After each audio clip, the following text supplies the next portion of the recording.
I reached out to a sports nutrition expert who has been cited in thousands of scientific papers and has spent years studying supplements. I asked him a simple question: which supplements actually help build real muscle, and which ones are just a waste of money?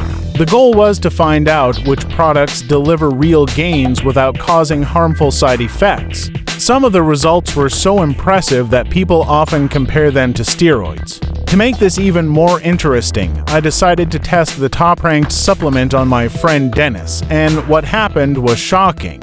Let's start with one of the most popular gym supplements ever, creatine.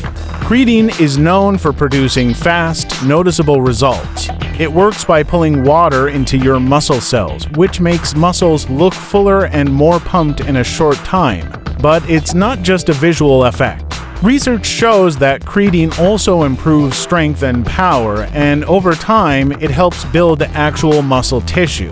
Many studies show that people using creatine can gain around 3 pounds of lean mass in just 8 to 12 weeks. Another benefit is that it's very affordable. Only about 5 grams per day is enough for most people.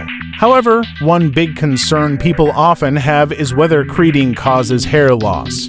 This idea came from an old study that found a small increase in a hormone called DHT, which is linked to hair loss. But newer and more detailed studies have shown that creatine doesn't cause meaningful changes in DHT or direct hair damage. In reality, fear of hair loss seems to be more harmful than creatine itself.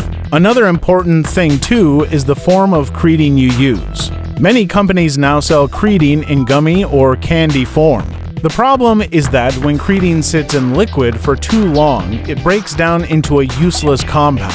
That's why creatine powder, especially creatine monohydrate, remains the most stable and reliable choice. Next is a newer supplement that many influencers promote as a natural anabolic. While the idea sounds good in theory, the real-world research is not very convincing. In some cases, lab tests show that many products didn't even contain the ingredient they claim to have. So for now, this type of supplement is far from reliable. Then there's HMB.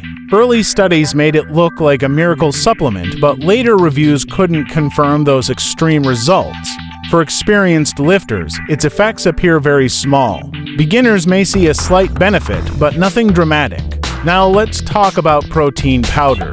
Protein is one of the most researched and safest supplements available. That said, more is not always better.